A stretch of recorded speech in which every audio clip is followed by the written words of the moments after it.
ধরাকে প্রাণবন্ত করতে প্রয়োজন ছিল এক প্রবল ঊর্জা শক্তি স্রোতে, যার মাধ্যমে এই ঘনঘোর শূন্য আলোকিত হবে, উদ্ভব হবে ঊষ্মা, যা ধরাকে ঊর্জা শক্তি প্রদান করবে।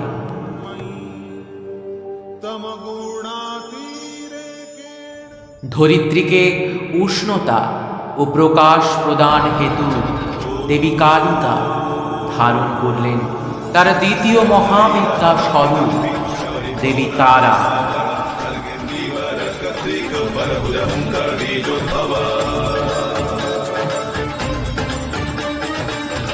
नील विशाल पिंगल जटाजूटैक नगर युक्ता कपाल के